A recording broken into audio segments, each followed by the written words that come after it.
Hey there folks, how's it going? A good chilli is a must-have for your kitchen repertoire, and today I'm going to share mine with you. It's a delicious, largely hands-off dish that will never let you down. Is it Mexican or is it American? I don't know, but this is how I make it here in Britain, and it's a winner every time. So let's get into it. So first up is the meat, the carne in con carne. For my day-to-day chinos, this is minced beef, and I've got 500 grams or just over a pound of good quality 5% fat steak mince. For ease, I'm just going to brown this in my oven today, so I'll pop it onto a baking tray, or sheet if you like, and add some cooking salt, about 5 grams, and a few twists of black pepper.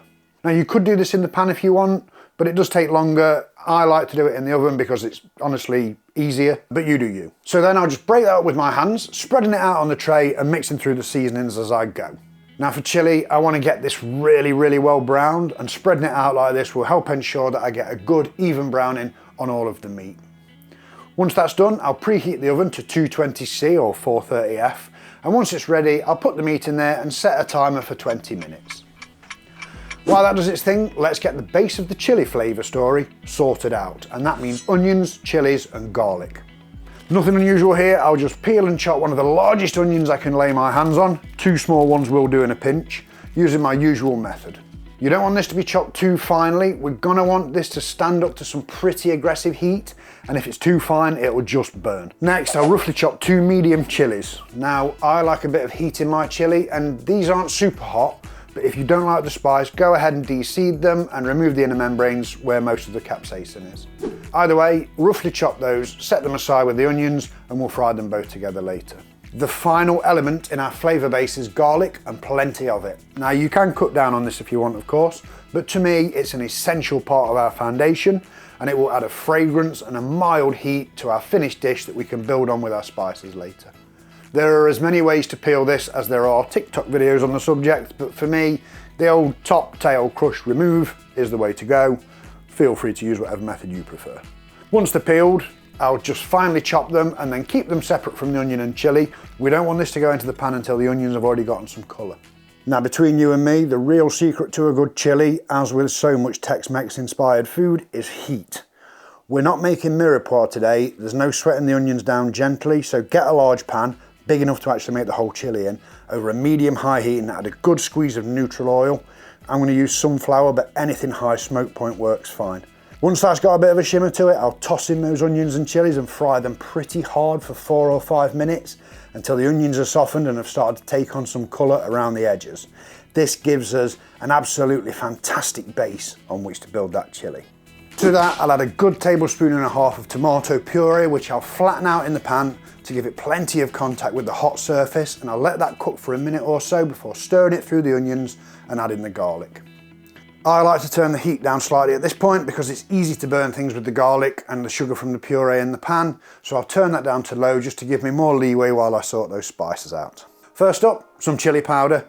This is kind of optional. You could go with more fresh chilies if you'd rather, but it adds a different flavour to the fresh and it makes for a more controllable heat. In goes a strong grip of that, and if you want a milder chilli, don't cut down the amount, just get milder powder. Now don't be shy. At first glance, this recipe might seem heavy-handed on the spices, but trust me, this isn't the time to be using those silly little sprinkler things on the top of the spice jars. Rip off the top and get in there. So this was maybe 2 or 3 teaspoons. We'll be adjusting this later. This is just to give us some background heat and flavour early on. Cumin next, and this is one I really don't recommend you skip. Floral with a delicious background heat. If you're not adding cumin, are you even making chilli? Again, a solid grip of that goes in, maybe a tablespoon. I'll give that a quick stir to pick up anything that's in danger of burning, and then I'll go in with some celery salt. Again, this is great as part of the base flavour, and it also adds a little bit of seasoning.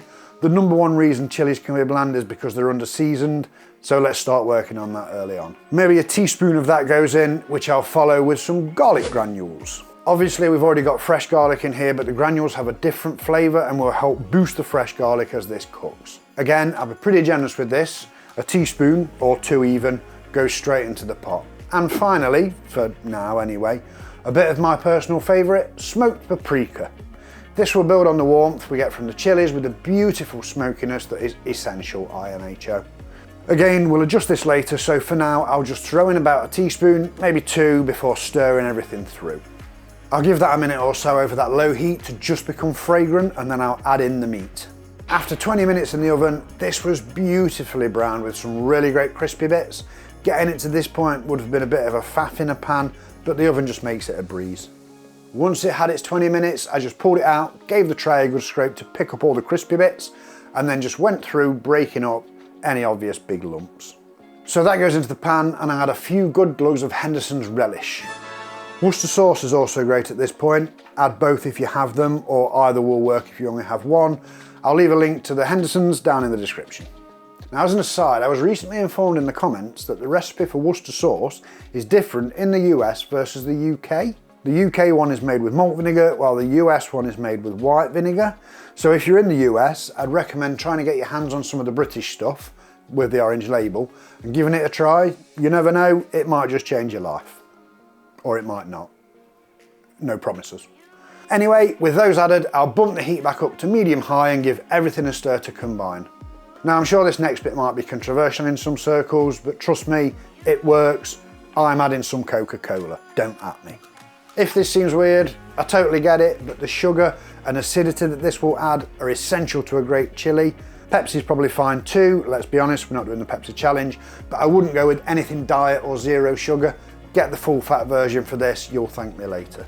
You don't need much, just half a glass or so. What I'm looking for when I add this is for it to combine with the spices that are already in the pan to make a paste pretty much immediately. Ideally, there should be hardly any free liquid in the pan once I stir this through.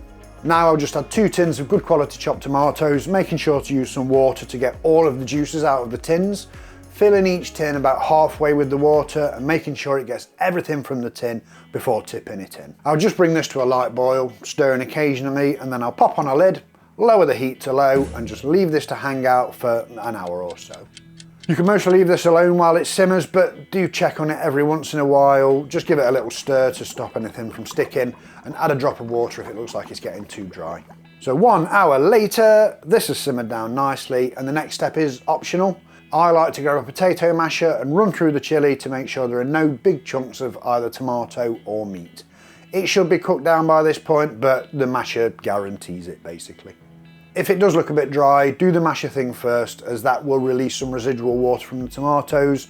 So mash it, and then if it still looks dry, add a little bit of water if you feel it needs it. Not too much though, you don't want a sloppy chilli, trust me. I like to have kidney beans in my chilli, totally optional, but they work well in here and will help bulk it out if that's a thing that you're looking for. There's nothing special here, I'm just using some tinned beans that I've drained and rinsed well. You could use dried if you want, but you'll have to rehydrate them first, and frankly, I just don't have the time for that when I'm making chili. So just stir those in and then give it a taste to see where we're at spice-wise. It will be under-seasoned at this point and will need more spice, so let's get that sorted out.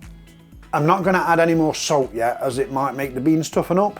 But for spices, I'm going to make a paste. So in a small pan over medium-low heat, I get some neutral oil heated up.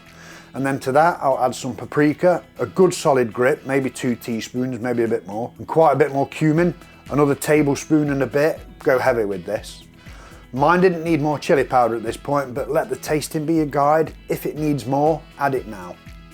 For what it's worth, you can totally skip making a paste if you like and just stir these into the pot. But I find that doing this and heating them through helps to release the flavours from the spices, makes it easier to incorporate them, and frankly it makes my kitchen smell amazing, but feel free to go your own way. I'll just stir that around in the hot pan for a minute or so until they become fragrant, and then I'll pop them straight into the chilli and stir them through, making sure I don't leave any behind in that small pan. I also like to up the ante a bit with a little bit of balsamic vinegar at this point. This will build out both the acid and sweet parts of the final flavour story and help all the other flavours shine through, but it's optional. If you're using it, you don't need much, just a splash. So stir all of that together, pop the lid back on, and then let this simmer over low heat for another 20 minutes or so.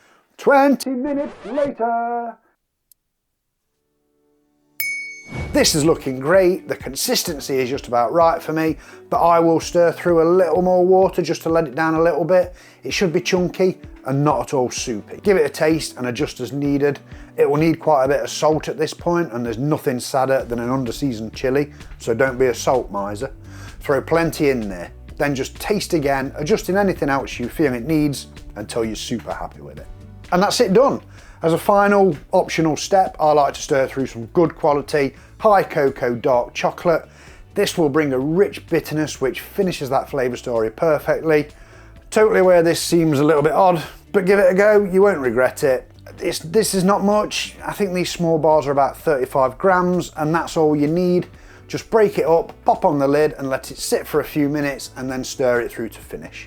Serve this up on a bed of fluffy rice, long grain is traditional around these parts, with accoutrement of your choice. Tortilla chips, sour cream, sliced chilies, even guacamole if that's your thing. Whatever you serve it with, you're gonna love it, but if spice isn't really what you're looking for today, then check out this video next for an alternative minced beef recipe that will be right up your street.